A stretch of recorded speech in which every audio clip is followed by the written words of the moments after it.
Assalamualaikum warahmatullahi wabarakatuh. Bertemu lagi dengan saya, Dwi Gandung Hartanto, tentunya di channel YouTube saya, Dwi Gandung Hartanto.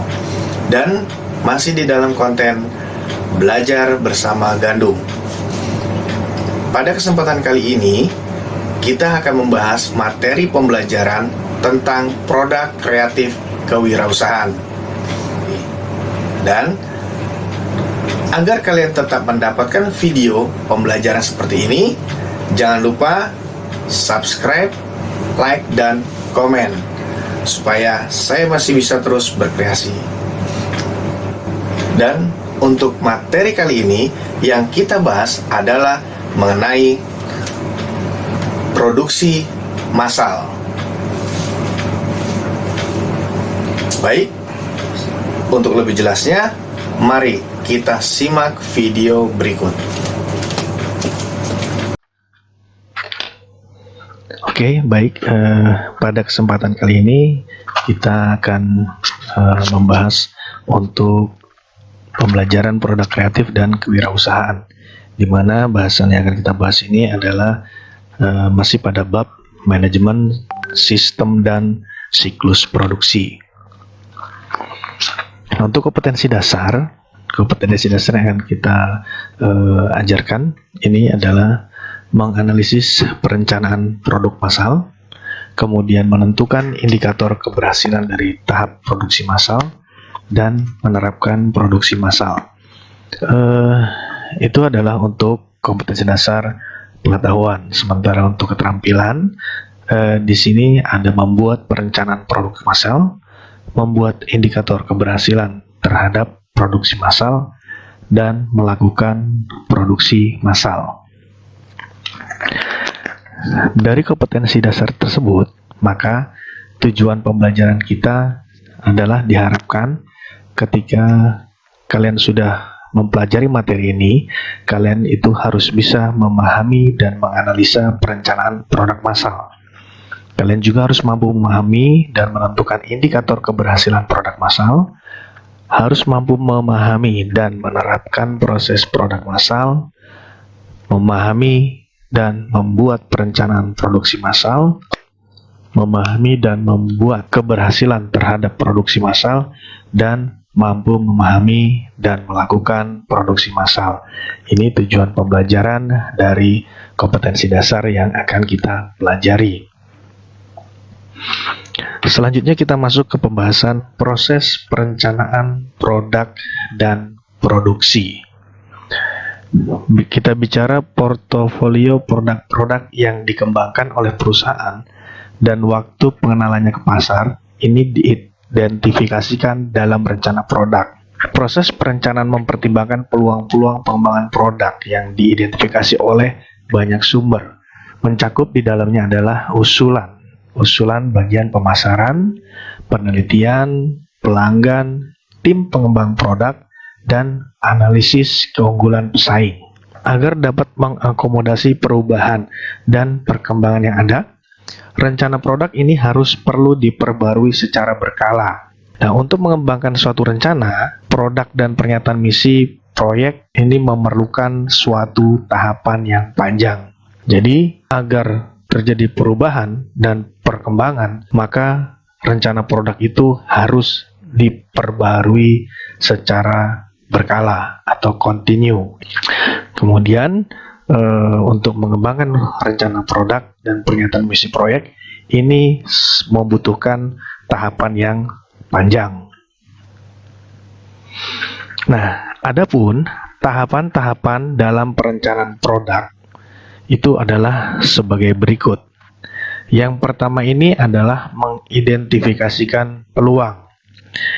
Peluang-peluang yang teridentifikasi melibatkan 4 tipe proyek pengembangan produk, yaitu produk baru, produk turunan dari produk yang sudah ada, perbaikan dari produk yang sudah ada, dan produk yang pada dasarnya baru. Identifikasi peluang dapat dilakukan dengan cara sebagai berikut. Yang pertama adalah keluhan pelanggan terhadap produk sejenis yang sudah ada. Kemudian, usulan pelanggan yang dikumpulkan secara otomatis, analisis keunggulan dari kelemahan produk pesaing, dan pertimbangan implikasi terhadap adanya kecenderungan di dalam gaya hidup, demografi, dan teknologi untuk kategori produk yang ada, dan peluang-peluang kategori dari produk yang baru. Selanjutnya adalah yang kedua, mengevaluasi dan memprioritaskan proyek. Di sini terdapat 5 perspektif dasar yang berguna dalam mengevaluasi dan memprioritaskan peluang-peluang bagi produk baru dalam kategori produk yang sudah ada. Di antaranya adalah, yang pertama adalah strategi bersaing, di mana strategi bersaing perusahaan ini merupakan sebuah pendekatan pasar dan produk yang mendasar dengan memperhatikan pesaing lainnya. Strategi ini juga untuk memilih peluang, dan pada umumnya perusahaan ini melakukan diskusi pada tingkat manajemen yang merupakan sebuah kompetensi strategi dan membantu dalam bersaing. Beberapa strategi yang mungkin untuk diterapkan diantaranya adalah kepemimpinan yang berbasis pada teknologi, kemudian kepemimpinan yang berbasis efisiensi biaya, selanjutnya adalah fokus pelanggan, dan yang terakhir adalah produk tiruan. Selanjutnya adalah segmentasi pasar. Segmentasi pasar ini memungkinkan perusahaan untuk mempertimbangkan tindakan-tindakan pesaing dan kekuatan produk perusahaan yang sekarang berdasarkan kelompok pelanggan yang jelas. Pemetaan produk-produk pesaing dan milik sendiri ini dalam segmen-segmen akan membantu perusahaan dalam memperkirakan peluang produk yang menyebabkan kelemahan produknya dan yang memanfaatkan kelemahan dari penawaran si pesaing. Kemudian, selanjutnya adalah perkembangan teknologi. Di dalam bisnis yang sifatnya intensif teknologi, keputusan keperencanaan ini adalah yang utama. Ini sebagai penentuan waktu untuk menggunakan teknologi dasar yang baru dalam produk. Nah, berikutnya adalah perencanaan platform produk. Platform produk ini merupakan sekumpulan aset yang dibagi dalam sekumpulan produk. Platform yang efektif dapat memungkinkan variasi turunan produk untuk dirancang lebih cepat dan mudah, di mana setiap produk ini memberikan ciri-ciri dan fungsi-fungsi yang diinginkan oleh pasar utama. Keputusan mengenai platform produk ini sangat berkaitan dengan usaha pengembangan produk dari perusahaan dan untuk memutuskan mengenai teknologi mana yang akan digunakan untuk produk baru.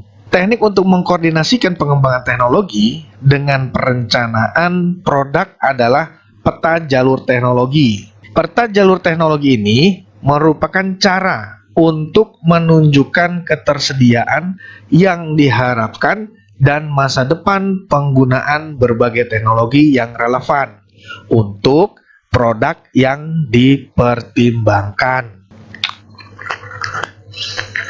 Kemudian evaluasi produk baru secara fundamental.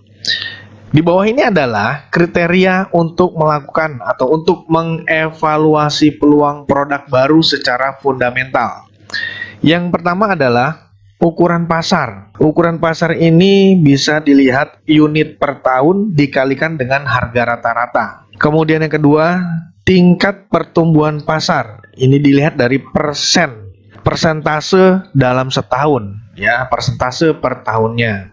Kemudian intensitas persaingan. Ini adalah jumlah pesaing dan kekuatan si pesaingnya. Kemudian pengetahuan perusahaan mengenai pasar. Sejauh mana perusahaan memiliki pengetahuan mengenai pasar. Kemudian yang kelima, pengetahuan perusahaan mengenai teknologi. Yang keenam, kesesuaian dengan produk lain dan perusahaan. Yang ketujuh ini kesesuaian dengan kemampuan perusahaan. Dan yang terakhir adalah menyeimbangkan portofolio proyek pengembangan.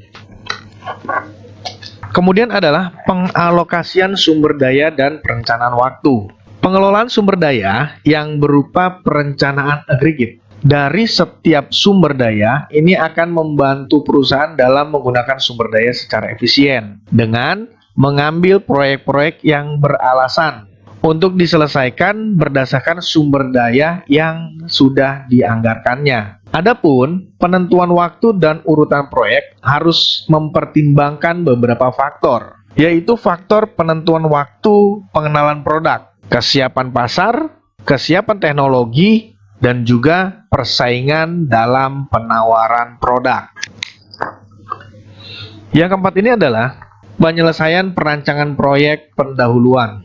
Tahap ini akan dilakukan setelah proyek sudah disetujui, tetapi sebelum sumber daya utama digunakan. Kegiatan ini melibatkan tim fungsional yang disebut sebagai tim inti. Pada tahapan ini, pernyataan kesempatan pasar yang ada sebisa mungkin segera ditulis sebagai visi produk. Jadi, ketika kita melihat pernyataan kesempatan pasar yang ada, maka sesegera mungkin kita tulis sebagai sebuah visi produk. Sasaran yang terdefinisi dalam visi produk itu bersifat umum.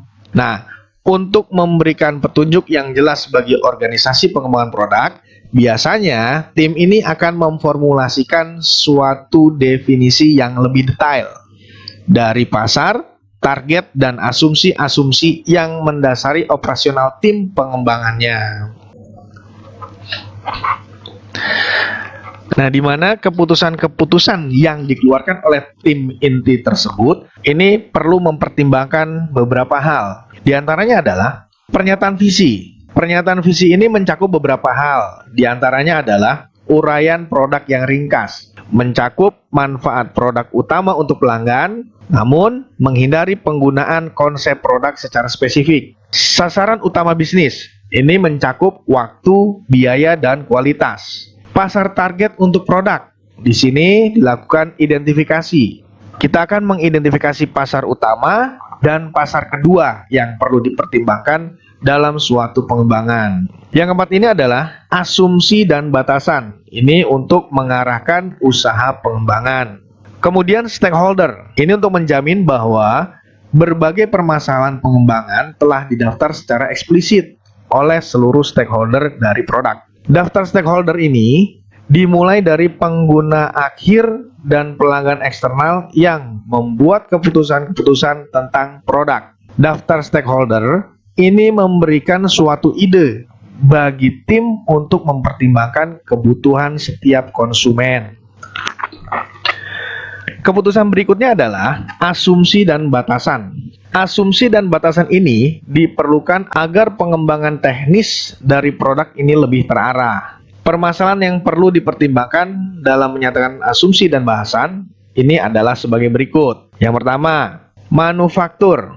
Manufaktur ini adalah mempertimbangkan kemampuan, kapasitas, dan batasan operasional dari si manufaktur. Kemudian yang kedua adalah pelayanan, di mana pelayanan pelanggan dan pendapatan pelayanan ini sangat menentukan keberhasilan perusahaan, sehingga perusahaan perlu menyatakan sasaran strategis untuk tingkat-tingkat kualitas pelayanan.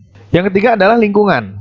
Sasarannya adalah bahwa seluruh komponen akan dimanufaktur kembali atau didaur ulang atau keduanya, sehingga tidak ada lagi komponen yang dibuang oleh pelanggan. Yang keempat, penentuan staf dan kegiatan perencanaan proyek pendahuluan yang lainnya. Oke. Selanjutnya adalah bahasan terakhir, merefleksi hasil dengan proses, ya. Langkah terakhir dari perencanaan dan proses strategi ini adalah tim menanyakan beberapa pertanyaan untuk memperkirakan kualitas hasil dan proses. Karena pernyataan ini merupakan pegangan untuk tim, maka tahap ini harus dilakukan sebelum melalui proses pengembangan selanjutnya. Oke, untuk pembahasan pada kali ini di dalam materi proses perencanaan produk dan produksi. Saya cukupkan sampai di sini. Selanjutnya, silakan kalian kerjakan latihan soal. Bagaimana cara pengerjaannya? Kalian bisa baca dan bisa juga dilihat di dalam Google Classroom kalian.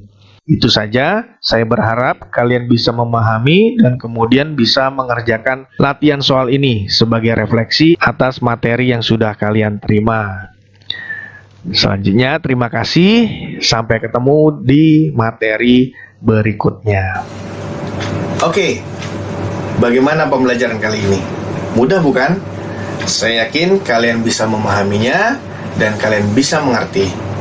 Dan agar kalian tetap mendapatkan video pembelajaran seperti ini, jangan lupa setelah kalian menyaksikan video-video pembelajaran saya, selalu lakukan subscribe, like, dan komen supaya saya masih bisa terus berkreasi. Itu saja, semoga bermanfaat. Terima kasih. Assalamualaikum warahmatullahi wabarakatuh.